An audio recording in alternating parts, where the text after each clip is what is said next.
Olá, eu sou Rodrigo Machado Correia e hoje vamos para a segunda parte do nosso vídeo sobre a Lei Geral de Proteção de Dados, LGPD. No nosso primeiro estudo, abordamos a questão do fluxo de dados e tentamos entender esta dinâmica. Também verificamos alguns conceitos importantes trazidos pela norma. No vídeo de hoje, vamos iniciar com alguns princípios relacionados à LGPD e as hipóteses em que pode haver o tratamento de dados.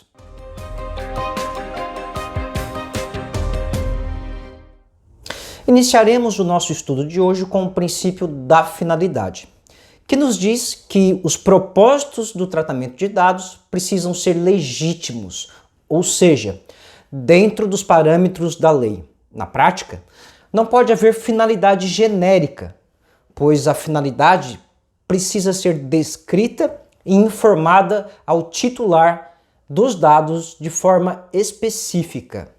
Um outro princípio destacado na norma é o do livre acesso, que garante aos titulares a consulta facilitada e gratuita sobre a forma e duração do tratamento de seus dados pessoais. Assim, com base neste princípio, a empresa precisa criar mecanismos de consulta em relação aos dados tratados dos titulares. Na prática, o titular dos dados deve ter acesso à informação de como seus dados estão sendo tratados e também a duração deste tratamento de dados. O último princípio que gostaria de destacar é o da responsabilização e prestação de contas. Este princípio determina que a empresa deve criar mecanismos que possibilitem a prestação de contas.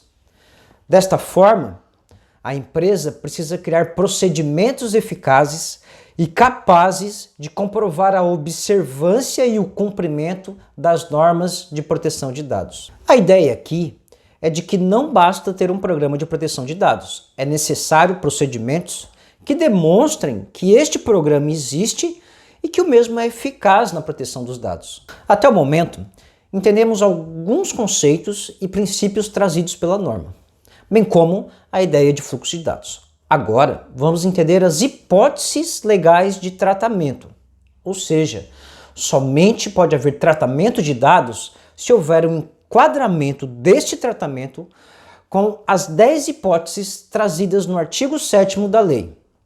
A partir de agora, veremos algumas dessas hipóteses. E a primeira é o consentimento do titular. Para que haja o tratamento de dados, é necessário o consentimento do titular. Consentimento que deve ser fornecido por escrito ou por outro meio que demonstre a manifestação clara e inequívoca da vontade do titular.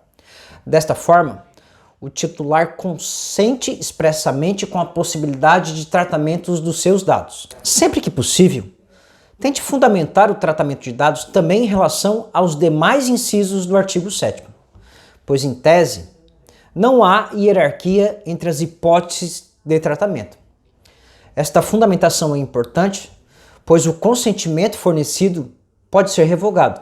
Isto mesmo, o titular pode revogar o consentimento e, em decorrência desta revogação, é necessário interromper o tratamento de dados. Agora, se houver outro fundamento legal para o tratamento, dependendo do caso, pode haver a manutenção do tratamento. Outro ponto sobre o consentimento é o gerenciamento do mesmo, ou seja, é necessário estabelecer um procedimento que possibilite demonstrar que o titular dos dados consentiu com o tratamento.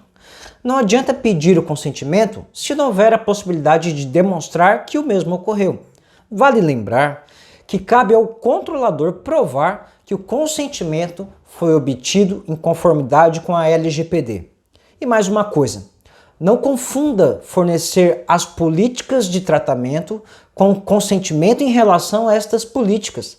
São coisas distintas e precisam estar claras no momento de se demonstrar que houve de fato o consentimento.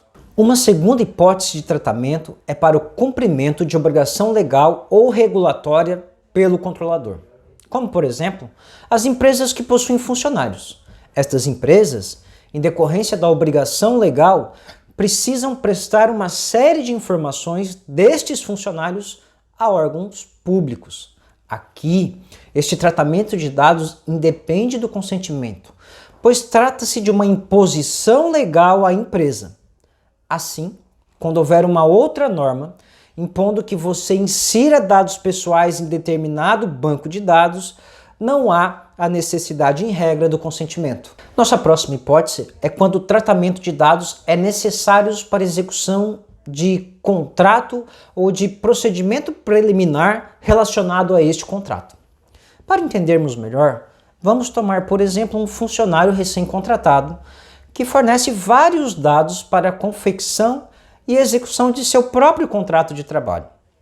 Esses dados pessoais serão tratados em decorrência do próprio contrato de trabalho, não havendo aqui a necessidade de consentimento para o tratamento destes dados pessoais. A mesma regra se aplica a demais contratos, como por exemplo um contrato de prestação de serviço. Mas veja bem, os dados tratados só podem ser utilizados na realização do contrato.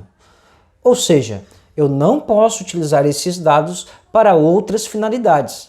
Outra hipótese é a possibilidade de tratamento de dados para o exercício regular de direitos em processo judicial, administrativo ou arbitral.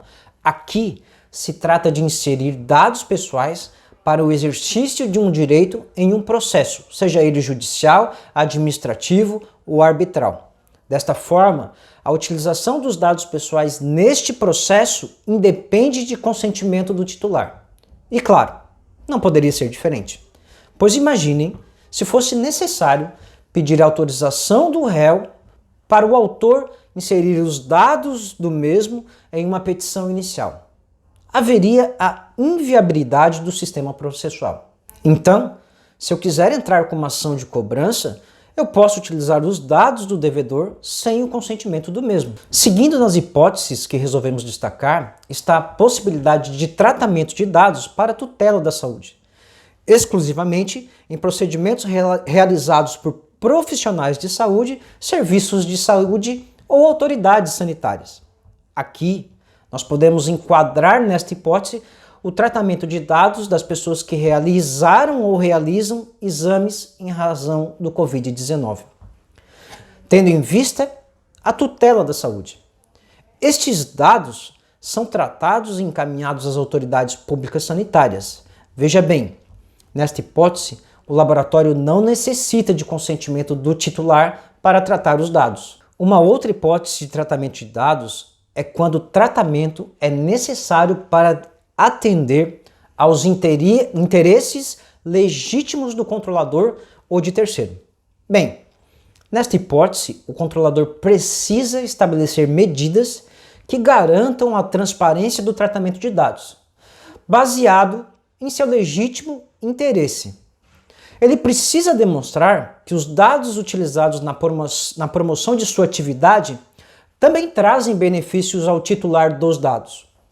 Vale lembrar que este legítimo interesse precisa ser apurado mediante o relatório de impacto à proteção de dados pessoais, conforme vimos no último vídeo. Nossa última hipótese é para a proteção do crédito.